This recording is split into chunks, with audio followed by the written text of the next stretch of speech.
Hi guys, welcome to our channel. Hello. And today we're gonna go over 5 the most important things that you go. Come on, get it together. Blooper number one. Okay, that's a blooper. That's a blooper. Top 5 things you need to do to establish buying property. In 2026. Okay, so number 1 is finding a realtor.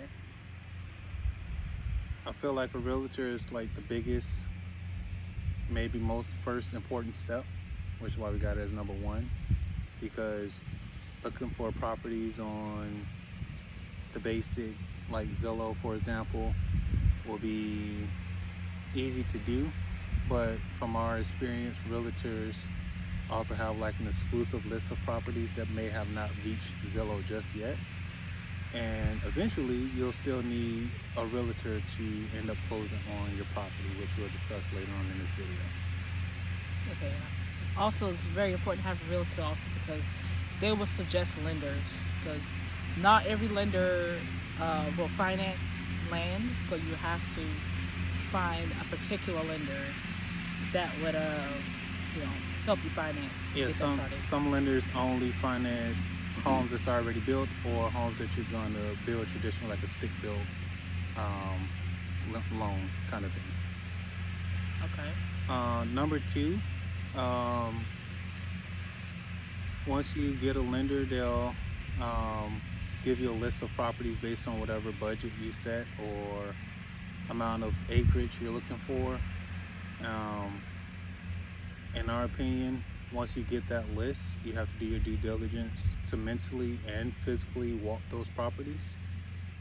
Go see them for yourself, because a lot of the pictures on these listings only give you the best of the best. Almost like social media, you only want to post your best, but Exactly. your best don't always give the full picture of said property. Right. For example, one of the properties we looked at, the pictures on their listing was real nice. Went out to the property, and maybe 30 feet in, it was nice and flat, and after that it went uphill. So you can't really see that from the pictures, kind of deceiving. So make sure you're ready to mentally and physically walk properties. Right. It's definitely seeing it for yourself is definitely important. And also from that list, like your realtor should give you a long list, and it, of course, depends on your budget. You have to narrow that list down because seeing 30 properties, especially if they're far out, that's not realistic. So it's always best just to narrow that list down first before you go out and see it for yourself. Also, some things which probably will be a later video. Once you walk in these properties and looking at them, you want to consider how far it is from your job. If you don't like a long drive to work, if you got kids, are the schools in the area good? Things like that to look out for. But we'll probably expand on that in a later video. Yeah. Number 3. So we fast forward. Let's say you finally find a property that you like. Some of the questions you want to get into before you get to actually purchasing or putting in an offer. You need the basic necessities of life, so water, electricity, those kind of things. Some people want to be super far out, away from other people. Some people want to be a little closer in. It just depends on your preference, but either way, you still need those necessities in life. So how easy is it to get power to your property? Do your property already have access to city water? If not, will you need well water? Those kind of things. So once you're looking at those properties and trying to narrow them down, be sure to think about those things that can be pricey and costly in the future. That would be in your budget.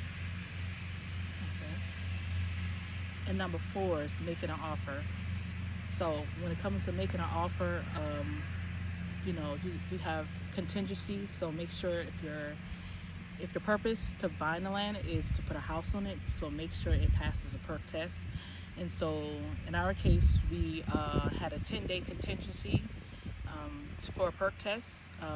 So we told the seller that, hey, we'll buy your property, but we have to make sure it perks first before we go through with the And offer. not to get too into detail with it, but a perc test is short for percolation test.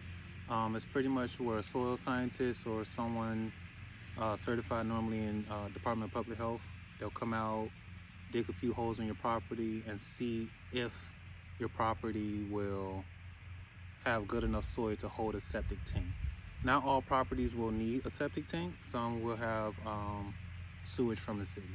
So previously, make sure that's something you check into when you're doing your due diligence on your list of properties. Yes, and also you can add in other things too, like if vacant land, some people dump trash or junk and stuff. So if you have any junk on your land, you can try to put that into it as well too, and to have the seller Clear it before clear you... it, and if not, have them come down on the price if you have to hire a junk person to take anything off the property as well too. So it's always good to ask, because what worst they could say is no. So just ask to see if they'll do any requests that you may need. Yeah, because some sellers might be trying to get rid of their property quick. Not necessarily saying it's a bad property. They might just be ready to sell and move on with their life. So sometimes they bend and do extra stuff to get the property sold quicker. Yes. Step 5. Once you get a property locked down, and let's say you decide to put an offer on it, you get the property. You want to have a plan of attack.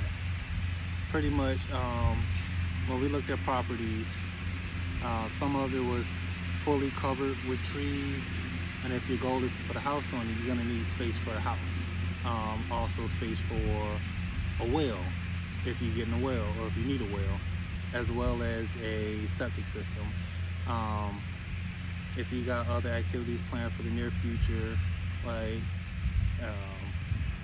you might want a man cave or a she shed or swimming pool, parking. yeah, any of that. You know, you need space to clear, right, for your trees.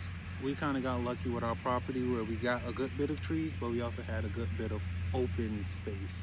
So having a plan of attack, once you walk that property and everything works out in your favor as far as perk tests and all that good stuff, you kind of want to have a rough budget on clearing trees, or like she mentioned earlier, if there's junk on the property, clearing the junk off the property. And it's a lot of things that you will want to walk and make sure that you prepared for. Some things you won't be prepared for. You just gotta roll with the punches. But having a plan of attack on your budget, on what you want to spend for somebody to come do, or if you even want to do it yourself, you might need to buy new tools or rent new tools or things like that. So just be mindful of that once you walk your property, because it can get expensive, or it could be cheap. It just depends on what all you're trying to do on your property and how much acres you have. Yes. So it's definitely just like just determining whether you're gonna pay somebody to do it or you're gonna do it yourself, and be realistic too. Because like when we first got our property, we thought, oh, we could do everything ourselves, but then it was just like reality hit, and it was like, no, we can't. We have to have help somewhere. So yeah, to piggyback on that, it's like certain things you might need to get on your property. Speaking of all those tools that you might be buying, it's kind of a pain, because when we first got our property, we was towing tools back and forth.